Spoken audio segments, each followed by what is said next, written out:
Halo Wi dan Indonesia, kembali lagi bersama Ruang Apresiasi dan Edukasi atau Ruang Sisi volume kedua. Nah, aku sudah bersama dengan dua narasumber yang luar biasa, yaitu Kak Diza dan Kak Jean. Nah, Kak Diza ini merupakan Mapres utama Jenjang Sarjana Universitas Indonesia tahun 2020, dan Kak Jean merupakan Mapres utama Jenjang Vokasi Universitas Indonesia tahun 2020. Nah, mungkin untuk lebih lanjutnya, kedua narasumber kita akan memperkenalkan diri terlebih dahulu. Makasih Leon. Halo semuanya, nama aku Diza Alifsa. Aku mahasiswi tahun ketiga di jurusan Hubungan Internasional dengan konsentrasi di Ekonomi Politik Internasional. Ya, aku di FISIP dan itu aja dari aku perkenalannya. Oke, terima kasih juga buat Leon dan halo semuanya. Perkenalkan, nama aku Janur Syabani. Aku merupakan mahasiswa semester 5 dari program vokasi Universitas Indonesia untuk jurusan administrasi bisnis dan konsentrasinya itu lebih ke administrasi perkantoran. Dan mungkin saat ini aku berdomisili di kota Bekasi. Ya mungkin itu aja kali ya. Oke Kak, terima kasih untuk perkenalan singkatnya. Kak, kan banyak nih teman-teman kita yang udah penasaran mengenai dunia permapresan di tingkat UI ini. Nah, jadi kita bakal ngebahas nih tentang Mapres nih. Nah, apa sih Kak benefit dari mengikuti Mapres? Maksudnya yang membedakan Mapres dari kegiatan lain Kak, yang membuat Kak Diza dan Kak Jian ini memutuskan untuk mengikuti ajang Mapres? Untuk itu, menurut aku yang paling membedakan adalah bahwa Mapres itu ngelihat segala sisi dan segala aspek dan mengconsider segala macam pencapaian. Jadi dari kepribadian, dari psikologi, dari bahasa Inggris, CV, tapi bukan cuma CV juga, dari paper juga dinilai, dan menurut aku itu yang paling membedakan dari ajang atau perlombaan lain. Sementara kalau perlombaan lain kan pasti ada sesuatu yang spesifik yang dinilai. Sementara kalau Mapres ini menyeluruh gitu. Oh, berarti kalau aspek yang dinilai ini berarti semuanya menyeluruh ya Kak. Nah, kalau menurut kajian bagaimana Kak? Sebenarnya kalau secara garis besar juga sama kayak Kak Diza, itu bener banget kita tuh dinilai bener-bener nggak cuma dari CV kita, tapi bener-bener kayak dari kemampuan kita bahasa Inggris, kepribadian gitu-gitu. Kalau menurut aku sendiri juga, benefit ikut Mapres itu juga kita bisa saling berkenalan sama semua mahasiswa-mahasiswi terbaik di UI, terus juga bisa ketemu sama mahasiswa-mahasiswi terbaik di UI yang pasti mereka punya ininya sendiri lah, maksudnya keunggulannya sendiri. Jadi kalau aku pribadi tuh aku bisa dapetin banyak banget informasi dari kakak-kakak, terus bisa belajar dari cara mereka public speaking, terus mereka dari bahasa Inggrisnya, terus ngeliat juga dari performa mereka selama di kampus. Itu keren banget sih, dan itu tadi yang aku bilang, Mapres itu kayak bukan cuma puncak tertinggi akademis mahasiswa aja, tapi kayak bener-bener dilihat dari semuanya, jadi kayak dari keseluruhan, dari kualitas sama kuantitasnya kayak gitu. Oh, gitu ya Kak. Oke. Nah Kak, bagaimana dan apa saja persiapan yang Kak Jian dan Kak Diza lakukan nih sebelum mengikuti Mapres UI 2020 kemarin Kak? Untuk persiapan sendiri, ada yang jangka panjang, ada yang jangka pendek. Kalau jangka panjang sendiri tentunya ya mengikuti berbagai perlombaan, terutama yang linear dengan jurusan masing-masing. Karena aku sendiri anak HI, hubungan internasional, jadi perlombaan yang aku banyak ikutin adalah simulasi sidang PBB atau MUN. Sementara untuk jangka pendeknya tentunya mempersiapkan gagasan, menuangkannya dalam suatu karya tulis ilmiah, terus lebih melatih public speaking lebih jauh gitu sih. Gitu ya Kak, berarti ada jangka panjang dan jangka pendeknya ya Kak. Oke, kalau untuk kajian gimana Kak? Kalau kajian Kak, persiapannya? Kalau aku persiapannya itu yang Vansa itu sebenarnya nyiapin yang tadi, yang portofolio isinya kita ikut lomba-lomba. Kalau dari aku sendiri, kalau vokasi itu memang dia padat banget kan, karena kan kita memang kelasnya sampai malam. Jadi itu waktu itu pas yang buat mempersiapin semuanya dari lomba-lomba itu emang keteteran banget sama kelas praktikum kayak gitu-gitu. Jadi memang persiapan yang dilakuin itu memang tadi kalau dari aku sendiri itu yang paling sulit itu sebenarnya yang ikutan lomba kayak gitu-gitu. Kalau misalnya menurut aku untuk yang paper gitu-gitu kayak 1 bulan itu mungkin masih bisa lah, tapi kalau misalnya kayak portofolio kayak gitu itu tuh butuh waktu yang lumayan lama. Jadi emang benar kata Kak Diza itu yang long term itu harus dipersiapin banget kayak gitu. Oke Kak, terima kasih Kak. Nah kan pasti kan kalau dalam mempersiapkan sesuatu kan pasti ada kesulitan-kesulitan nih Kak. Nah, apakah ada kesulitan-kesulitan yang dihadapi dalam mengikuti Mapres UI 2020, Kak? Terutama kemarin kan lagi di tengah-tengah pandemi. Nah, kalau ada, apa aja sih, Kak? Dan kenapa itu menjadi sebuah permasalahan yang Kakak alamin? Kalau dari aku sendiri, khususnya untuk tantangan yang dihadapi karena pandemi adalah pertama kan seleksi Pilmapresnya tuh jadi online ya. Jadi untuk kita bisa public speaking dan presentasi di depan juri-juri dan guru besar ini jadi tantangan tersendiri karena yang biasanya kita di kampus kan terbiasanya public speaking secara langsung, sementara ini harus presentasi melalui forum virtual. Tapi kalau untuk tantangan lainnya mungkin karena jadi di fakultas aku sendiri tuh bulan Februari seleksi Pilmapres sudah mulai. Kita udah mengumpulkan berkas, kita udah mulai mengumpulkan draft naskah gagasan tertulis juga. Tapi di bulan Maret karena kita tiba-tiba PJJ dan Kemendikbud pun mengeluarkan surat bahwa untuk kompetisi semacam Pilmapres itu semuanya di hold dulu. Sementara tiba-tiba di awal Juni, di akhir Mei atau awal Juni gitu, tiba-tiba dilanjutkan. Jadi yang beberapa bulan nih nggak ada kabar, kita udah nggak mengharapkan adanya Pilmapres, tiba-tiba ada. Tiba-tiba ada Pilmapres dan aku ngerevisi. Jadi di hari dimana FISIP itu mengeluarkan pengumuman bahwa aku menang nih di tingkat FISIP, malamnya tuh langsung deadline pengumpulan berkas tingkat UI. Jadi persiapan di tingkat UI-nya emang sangat minim bagi aku, bagi FISIP gitu.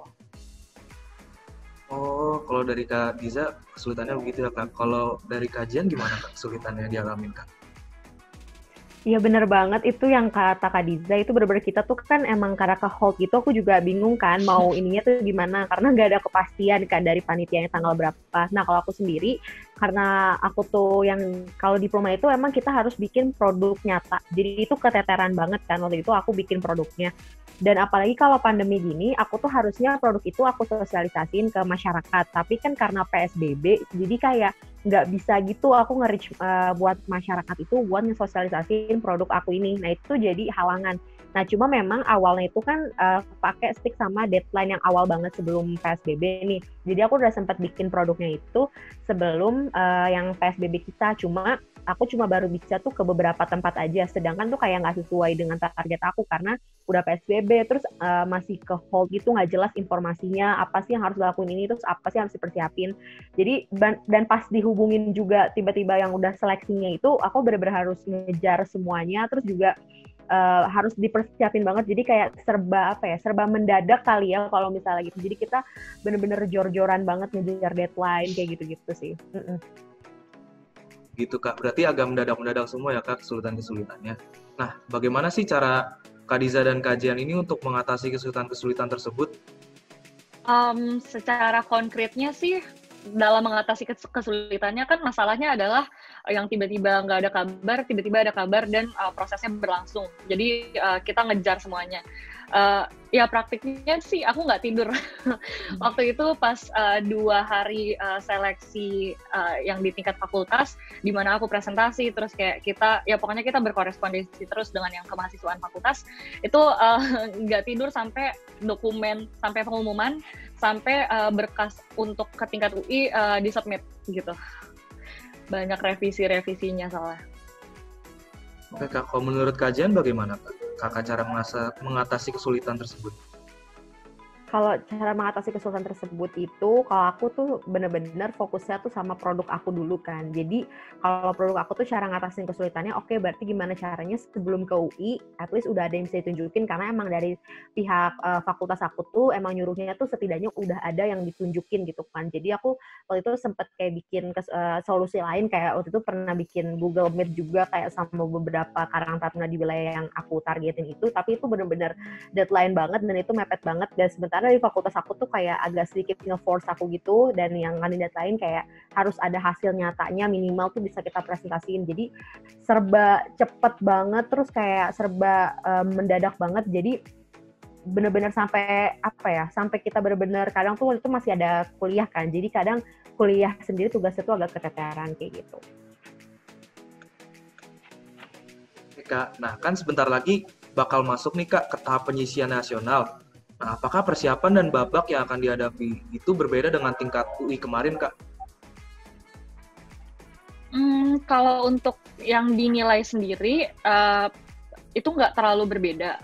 Tapi kalau untuk tingkat nasional, kita ada tambahan persiapan seperti persiapan wawasan kebangsaan, karena itu diuji. Terus ada juga misalnya kita harus membuat poster, terus apalagi ya, ya intinya begitu sih. Tapi kayak kurang lebih sama. Kita harus latihan public speaking, tetap kita harus revisi naskah gagasan, ya sama. Berarti tambahannya mungkin ada yang tadi dibilang persiapan wawasan kebangsaan ya Kak? Oke, kalau menurut kajian gimana tuh Kak?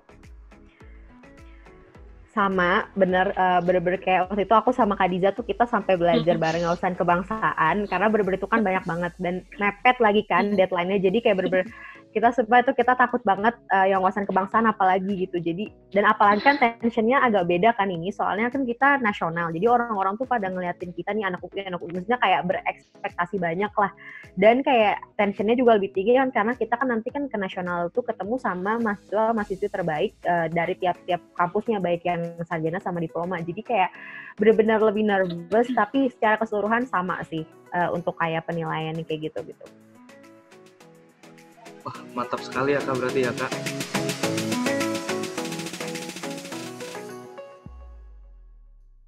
Nah Kak, seminggu belakangan ini kan kami udah mempublikasi ini Kak mengenai ruang sisi yang akan membahas topik Mapres ini Kak.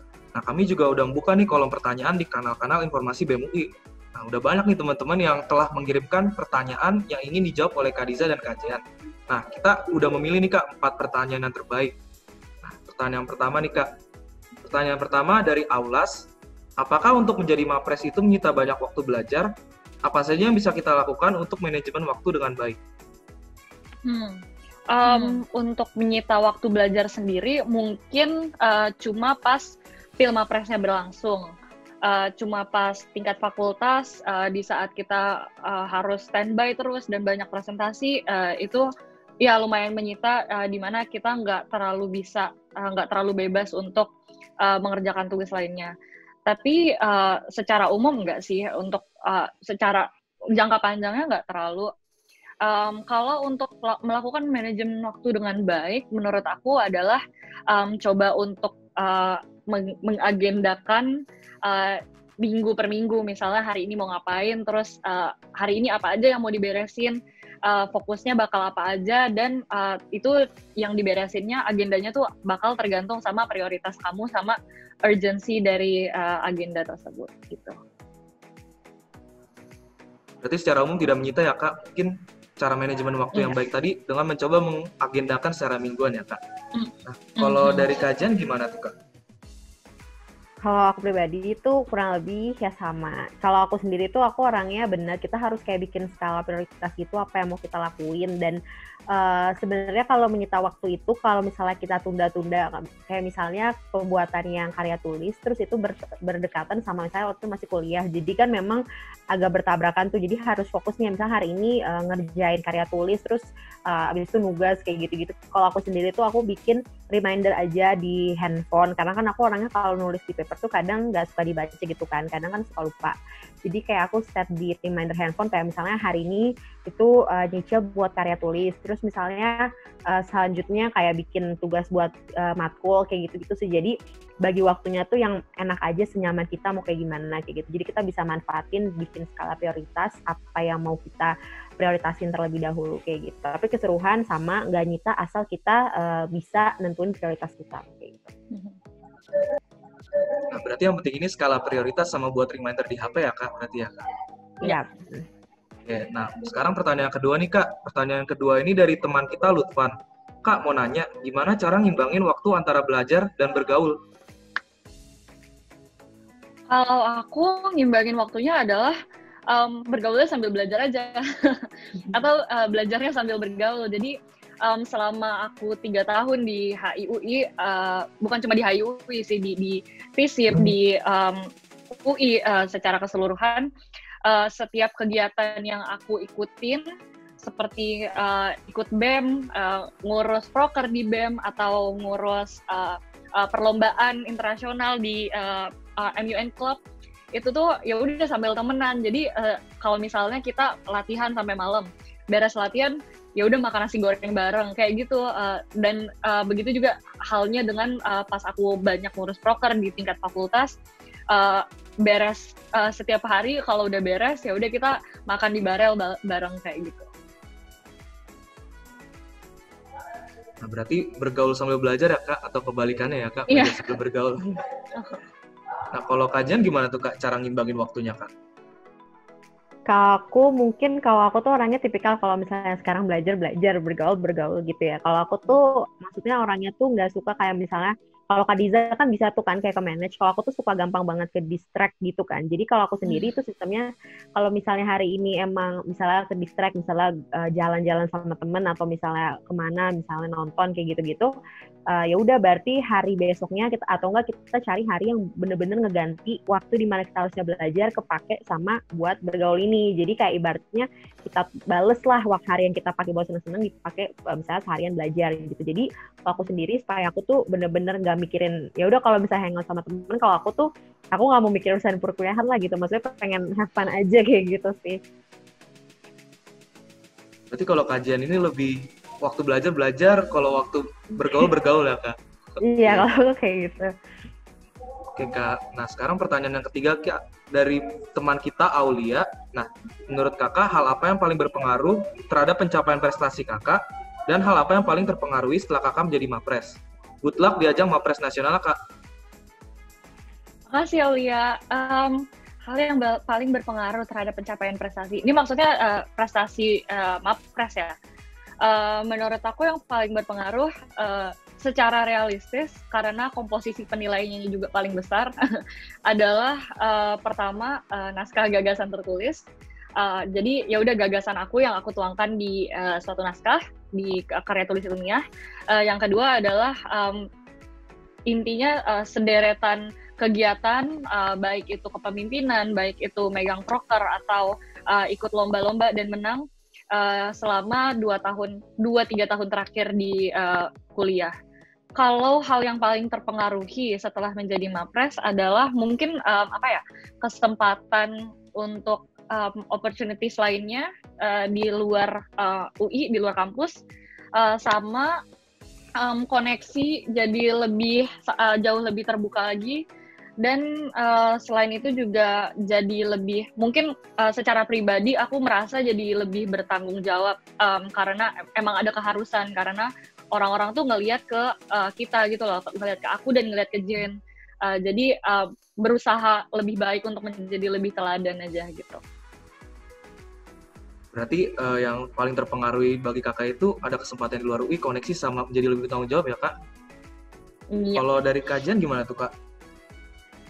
Kalau aku sendiri yang paling berpengaruh itu kalau misalnya untuk Mapres itu sebenarnya kayak CV-nya kan. Karena kalau misalnya aku tuh di CV-nya itu kita emang harus banget yang kayak lomba. Sementara ini tuh jadi yang bahan interesting gitu kalau anak vokasi itu memang kebanyakan itu kan lebih fokus sama belajar. Jadi kayak ikut lomba tuh terbatas, dan maksudnya aku sama yang kandidat-kandidat lain di vokasi itu pas waktu itu kita sempat tes gitu di fakultas tuh memang kita dipilih karena maksudnya kita paling ibaratnya berinisiatif banyak, karena banyak banget anak-anak di sana tuh yang maksudnya ya udah gitu karena mereka mungkin udah kecapean atau gimana, ikut lomba itu kayak cuma side-nya gitu kan, cuma bonusnya doang.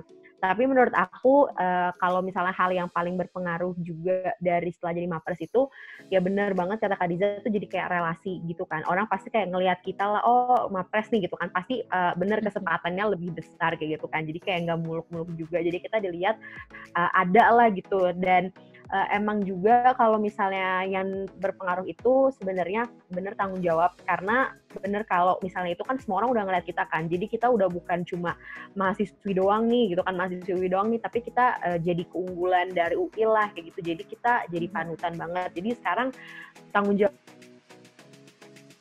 bukan hanya dari tugas-tugas Mapres, tapi kayak dilihat mulai dari attitude kita, jadi lebih banyak yang harus kita kontrol banget kayak gitu. Oke, Kak, terima kasih Kak. Nah, selanjutnya nih Kak, pertanyaan terakhir dari teman kita Yosua. Nah, apa saja tips dan trik yang ingin Kakak berikan kepada mahasiswa UI yang akan mengikuti ajang MAPRES selanjutnya? Kalau tips and trick dan khususnya untuk MAPRES ya, mungkin pertama adalah strategize, ya, coba untuk lebih strategis dalam misalnya mengikuti kegiatan. Karena itu akan dapat mendukung misalnya CV kamu, karena CV juga nilainya gede kan nanti pas MAPRES. Yang kedua adalah sebenarnya aku sendiri percaya bahwa ya udah semua mahasiswa harusnya melakukan ya apapun yang dirasanya paling tepat untuk dirinya atau sesuai keinginan hati lah. Tapi karena pertanyaannya tips and trick, untuk yang mau ikut MAPRES itu sih strategize, karena aku diuntungkan karena aku lumayan berstrategi dalam mengikuti kegiatan selama 2 tahun kuliah, 2 tahun terakhir sebelum MAPRES. Berarti strategis ya Kak untuk memilih kegiatan yang dilakukan. Kalau menurut kajian gimana tuh Kak? Tips and trick yang ingin diberikan?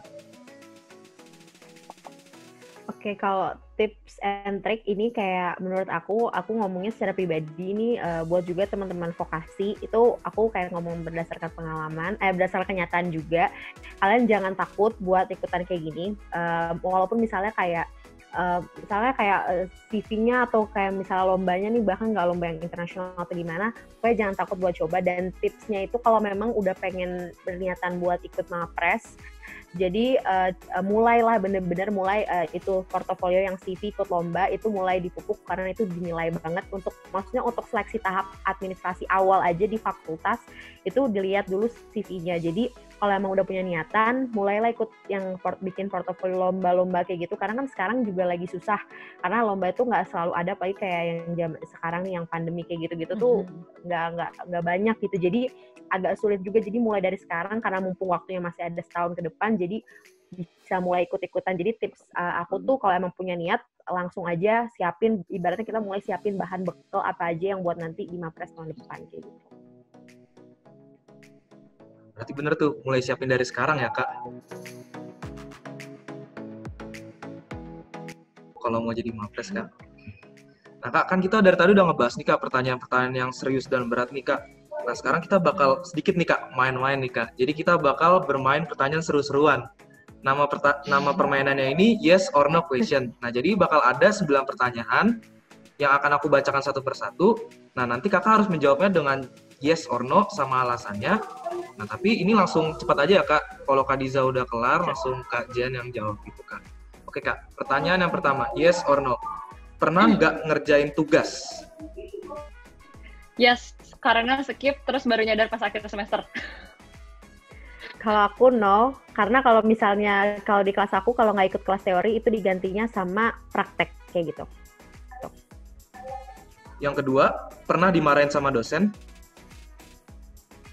Yes, karena aku nongkrong aku tiduran di tempat tongkrongan, terus tongkrongan jurusan, terus ya nggak boleh tiduran di situ, jadi teriakin dosen dari jauh. Kalau aku juga yes, aku pernah dimarahin sama dosen, itu alasannya gara-gara karena aku ikut lomba, dan aku ikut lomba nggak ngasih tahu dia pas di matkul dia, terus dia kayak marah-marah gitu, kenapa nggak kontakin dia padahal udah, gitu. Pertanyaan ketiga, yes or no. Pernah punya keinginan nikah muda nggak Kak? No, menurut aku nikah itu komitmen yang sangat besar yang aku secara pribadi di umur 20-an awal itu nggak bakal bisa pikul, dan emang pengen fokus ke belajar dan karir. Aku juga no, karena menurut aku benar kalau nikah itu kan kita harus komit sama satu orang gitu kan, dan sementara kita harus kejar banyak banget yang mau kita raih, jadi jangan sampai karena kita kayak udah terburu nikah, jadi apa-apa yang kita mau raih itu kayak kehambat gitu, walaupun sebenarnya bisa, tapi kalau pribadi ngeliatnya ya ambil dulu apa yang kita mau kayak gitu. Pertanyaan keempat, menurut kakak pemikiran orang lain tentang kakak penting atau enggak? Yes. Aku juga yes, walaupun itu jelek atau enggak, tapi personal branding menurut aku matters banget gitu.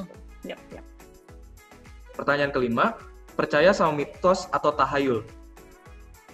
No. Kalau aku yes, karena aku orangnya takutan, jadi kayak keluarga aku juga banyak cerita-cerita kayak gitu, jadi aku masih suka agak takut kalau denger gitu. Kayak keluarga aku juga banyak cerita-cerita kayak gitu, jadi aku masih suka agak takut kalau denger gitu. Pertanyaan keenam, percaya cinta pandangan pertama? Yes. Kalau aku no, karena menurut aku kalau cinta pandangan pertama pribadi aku tuh kayak cuma nafsu mata doang gitu. Kalau aku jadi kayak ya udah. Pertanyaan ketujuh, Kak, pernah diledekin temen karena ikut mapres? No. Aku no. Teman-teman support, alhamdulillah. Ya. Aku juga. Pertanyaan yang ke-8, Kak, go pas tidur? Yes. Kayaknya kalau aku yes juga kayaknya.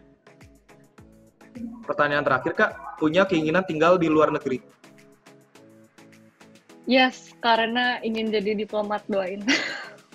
Amin. Kalau aku juga sama yes, karena menurut aku siapa sih yang nggak pengen tinggal di luar negeri sih. Tapi bukan berarti kita lupa ya sama negara kita sendiri kayak gitu. Iya. Nah, Kak, kita sekarang udah berada nih, Kak, di penghujung acara Ruang Sisi volume kedua.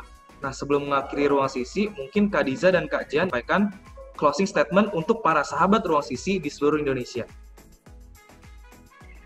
Closing statement dari aku, cuma aku berharap semua orang yang nonton ini, yang mendengar ini, itu stay safe, stay healthy, tetap pakai masker kemanapun, kalau bisa di rumah aja, kalau enggak pakai masker, dan semoga semoga terus mengikuti keinginan hati, baik itu di akademis maupun di non-akademis, walaupun aku datangnya dari posisi di mana aku berbicara sebagai mapres, tapi dunia itu jauh lebih luas daripada hanya mapres, dan ya pokoknya dunia itu luas, pilihan sangat banyak.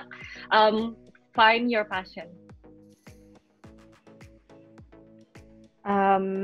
Kalau aku sendiri untuk closing statement-nya juga buat teman-teman semuanya yang bakal nonton ini, pokoknya kalian semua tetap ya bener yang kata Kak Diza, ikutin protokol kayak gitu-gitu, dan yang paling penting kalau misalnya kalian merasa nih, khususnya buat teman-teman yang misalnya termotivasi untuk ikut mapres tahun depan kayak gitu, kalian semangat dan mulai persiapin segalanya karena anything possible gitu. Dan aku juga speak directly buat teman-teman mapres yang dari vokasi, mungkin buat nanti anak-anak vokasi yang nonton ini, kalian jangan berkecil hati, jangan pernah merasa kalian sebelah mata atau kayak gimana, kalian harus semangat juga karena kalian bisa kalau kalian mau. Jadi kayak pokoknya semangat terus, dan yang harus kalian tahu di luar sana itu sebenarnya ngelihat itu kemampuan. Jadi jangan suka ngerasa sedih kalau misalnya kita kawan-kawan semuanya masih diploma kayak gitu. Pokoknya semangat juga buat semuanya kayak gitu.